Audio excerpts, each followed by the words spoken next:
Silmar César Miller, lá em Porto Alegre. Hoje sim, ao vivo. Bom dia, Silmar. Meu caro Otávio, muito bom dia aos nossos amigos do Terra Viva, ao vivo e a cores. Ao vivo e a cores. E só para não deixar passar, que você não estava aqui ontem, que situação é essa aí do metanol adulterando bebidas alcoólicas, hein? Que coisa perigosíssima. E agora, com a investigação da Polícia Federal, de que pode ter sido consequência da operação que a polícia fez para controlar a adulteração de combustíveis em postos controlados pelo PCC ou não, com a utilização do metanol. Como o metanol ficou parado, eles desovaram no mercado de bebidas e os inescrupulosos utilizam e não querem nem saber. Tem os que produzem, os que batizam, os que compram porque o preço está mais barato, põem no copo do cliente que já está pagando uma fortuna pela caipirinha. Que absurdo! Onde chegamos, senhor Mar? É verdade, está vendo agora a entrevista do ministro da Justiça, né, uma ação deflagrada aqui no sentido de tentar conter essa situação que se espalhou de uma forma preocupante, extremamente preocupante, especialmente no estado de São Paulo, mas sabe também em outros estados, né? Possivelmente é consequência exatamente dessa desova, dessa importação de metanol gigantesca que aconteceu. Houve toda uma ação aqui da Polícia Federal, no sentido de desbaratar essa quadrilha, mas sabe-se lá onde é que foi parar parte desse conteúdo, né, de metanol, extremamente nocivo à saúde, misturado em bebidas, é uma forma de desova, né, desse produto. E Exato. perigoso. É maior causa morte, é veneno. É veneno. Sim. Agora, o início da operação de crime a gente até entende, porque é o PCC, e o PCC, ou qualquer organização criminosa, não joga para perder, vai tentar fazer com que o material renda alguma coisa em algum lugar. Esse é o início da operação criminosa. Agora, o que mais me preocupa é a sequência, o sujeito que vai lá e pega o produto e mistura na bebida, o outro dono do bar que compra, só porque deve estar mais barato, sem saber a origem, entende? Impressionante isso, impressionante. Vamos esperar que as investigações aí Quem clarem as coisas. mais, quem mais vai acabar perdendo é o próprio dono do bar que não fiscalizou bem a procedência da bebida, porque ele vai perder cliente, né?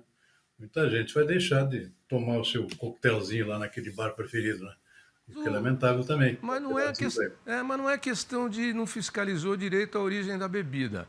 É a questão que se compra. O presidente da Associação Nacional das Indústrias de Bebidas Alcoólicas, eu peguei uma fala dele na semana passada, acho que teve um evento de AIB em São Paulo, Alimentação e Bebidas, e ele estava falando exatamente isso. E eu no carro, ouvindo, fiquei surpreso. Falei, caramba, envolvimento do PCC na falsificação de bebidas? Ele estava levantando o alerta durante o evento.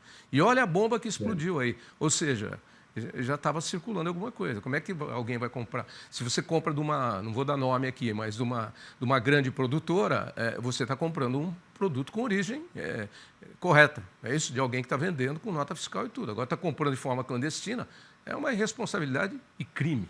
Bom, já trazei você demais. Vamos lá. É com você agora. Vamos para o nosso feijão com arroz.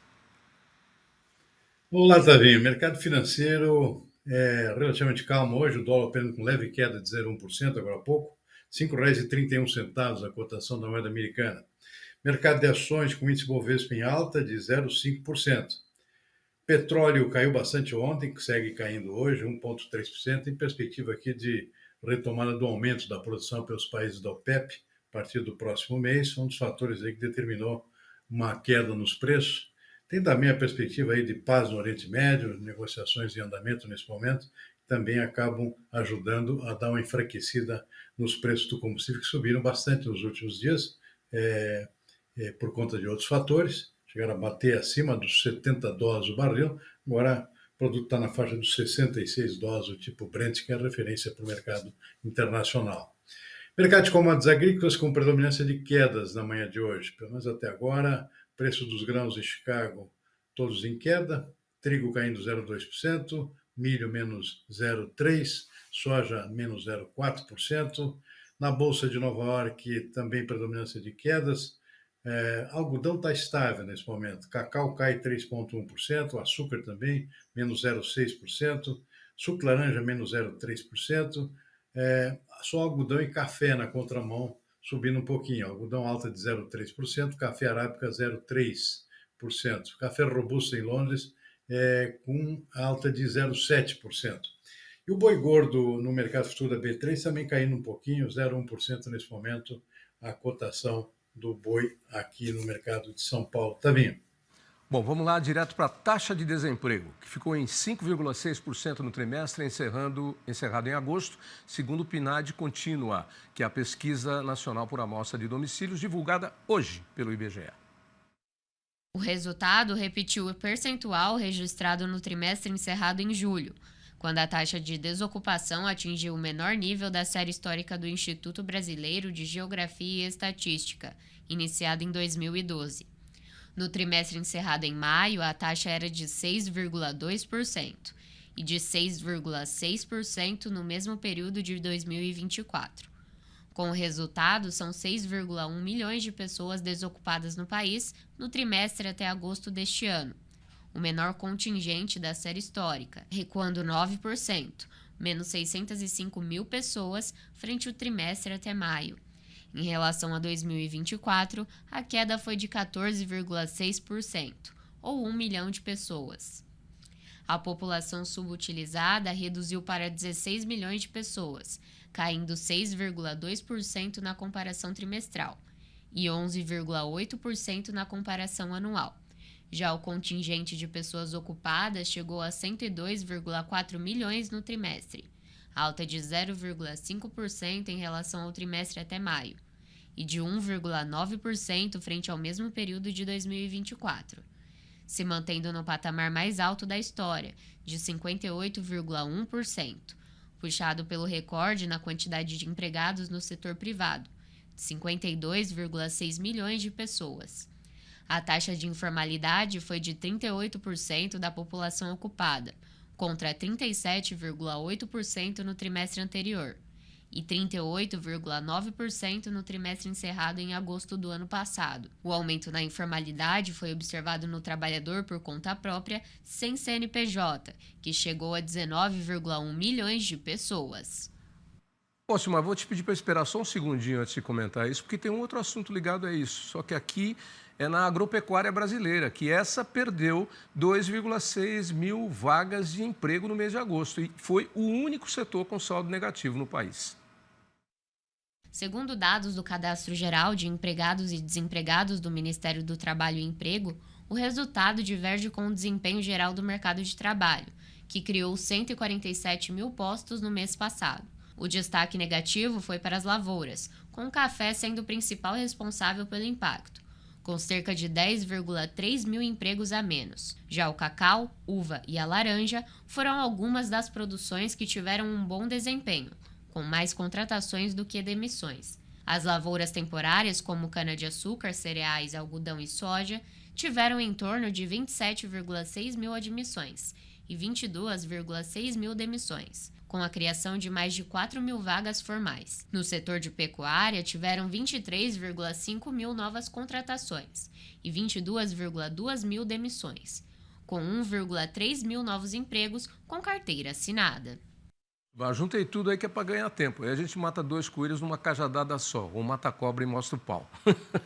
Mas a verdade é que, apesar da perda do número de empregos, 26%, como está na manchete do nosso Terra Viva, 26% dos empregos no Brasil são destinados, das vagas de emprego são destinadas pelo agronegócio. Bom, está tudo com você. Tem um bom resultado e um resultado não tão bom. Ok. Bom, agronegócio é uma coisa, isso se reflete em toda a cadeia, né? A indústria vem antes da lavoura, tem a lavoura e tem a propriedade rural e tem depois a industrialização dos produtos. Então, é uma cadeia produtiva que responde aí por mais de 25% já há bastante tempo da geração de empregos no país. Outra coisa é o dado divulgado agora, que se refere especificamente à agropecuária, ou seja, lá no campo, o que tem de emprego e desemprego. Bom, não tem muita surpresa aqui, porque tem alguns produtos que entram entre safra, por exemplo, e normalmente cai o número de empregos temporais, que são muito comuns na agricultura, e variam de setor para setor. Então, chamou a atenção um pouquinho o café, teve queda aqui, foi um dos poucos setores que tiveram queda, que influenciaram no índice geral, mas é bom lembrar que esse dado se refere ao mês de agosto. Agosto já a colheita do café já está praticamente terminando aqui nas principais regiões produtoras do país. A colheita começa lá por fim de maio, junho, vai até agosto. Então, agosto já tem uma tendência normal do trabalhador temporário que atua na colheita do café já está saindo, né, por conta do fim da colheita. Outros setores até mostraram um desempenho até melhor do que eu imaginava. Pecuária com bom desempenho, um crescimento, e um conjunto de outros setores aí que são bastante variados, com desempenho positivo. Um que é fácil de explicar, o setor de laranja, né, o início de colheita da safra nova, teve aumento na geração de empregos no setor agrícola, lá no interior, né, nas propriedades rurais. Outros produtos já estão em período de entre-safra, portanto, não tem muita geração de empregos novos, que é o caso dos grãos, por exemplo. As colheitas ocorrem lá no primeiro semestre, um pouquinho entram no segundo semestre. Nessa época aí, mês de agosto, que se refere a esses dados, estamos em plena transição aqui da entre-safra, né? Não tem nada acontecendo nesse momento, não começou o plantio de safra nova e já terminou a colheita de safra velha. Então, sem muita oscilação aqui, eu até me surpreende que o conjunto aqui teve até um resultado relativamente positivo. Mas, enfim, feita a ressalva aqui, esse é o setor do agronegócio com uma espécie da agricultura, nesse caso, agropecuária, não do agronegócio inteiro, que tem essas suas características de sazonalidade. Contra o índice geral de empregos no país, estacionou aqui o mesmo índice do mês passado, dentro da expectativa, 5,6% o desemprego no país, segundo os dados divulgados hoje pelo IBGE. Então, em princípio, sem muita surpresa. Agora, é bom levar em conta, Tavinho, que nós estamos recém começando o impacto, o efeito aqui do tarifaço do presidente Donald Trump. Esses dados aqui se referem ao trimestre encerrado em agosto, ainda é um trimestre relativamente positivo. De agosto para cá começa o efeito do tarifaço, que está gerando desemprego, sim, em vários setores da economia, na indústria, aqueles setores mais afetados pelo tarifaço que estão impedidos de exportar para os Estados Unidos. Tem muita demissão em andamento, sim, inclusive em alguns setores do agronegócio, por conta do efeito desse tarifaço. Então, isso vai aparecer agora nos próximos dados do IBGE, certamente. Ou seja, não dá para festejar muito esse dado baixo aqui do desemprego de 5,6%, divulgado hoje pelo IBGE, porque ele pode mudar, e infelizmente pode mudar um pouco para pior nesse próximo trimestre que o IBGE deve divulgar posteriormente, está vendo? Então, essa é a ressalva importante, eu acho que deve ser feita com relação a esses dados. Importante também lembrar que o tarifaço, como você disse, é do começo de agosto, 2 meses estão aqui nesse pacote, mas esses 2 meses vão somar mais 3, que no total vão dar 5 meses dos 12 que o ano tem na questão da taxa de emprego e desemprego. Então, nós podemos ter números um pouco mais assustadores, aí, não tão bons e bem assustadores aí para frente em função dessa colocação que você bem fez aí, né? Essa é a preocupação daqui para frente, com os efeitos, não se sabe como vai ser, mas já se conhece alguns setores muito afetados. Citaria aqui, por exemplo, a indústria de imóveis. Aliás, surgiu mais uma tarifa agora anunciada ontem pelo presidente Donald Trump, que atinge diretamente esses setores de madeira, que também tem uma presença muito grande no mercado americano. O Brasil é grande exportador, inclusive aqui, por parte do Rio Grande do Sul, é grande exportador de madeira para os Estados Unidos. Isso realmente é muito preocupante, porque é um setor que gera muito emprego na indústria, na processadora dessa madeira de imóveis, por exemplo, especialmente setor de imóveis. Tarifaço, 25% aqui, que não é pouca coisa.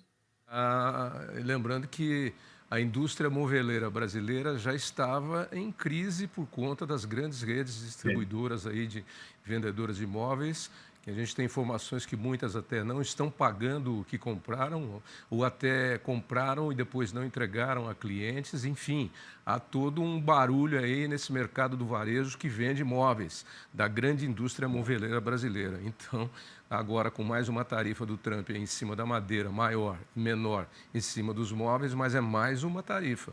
Então, a indústria moveleira brasileira está passando por um momento difícil e deve ficar mais difícil ainda. Bom, vamos para o setor de carne bovina, esse está bem. Até a 4ª semana agora de setembro, as exportações já superam em 17,13% o volume total embarcado no mesmo mês do ano passado. Foram embarcadas 294,7 mil toneladas de carne bovina até a 4ª semana de setembro. No ano passado, o volume exportado no mês alcançou 251,6 mil toneladas.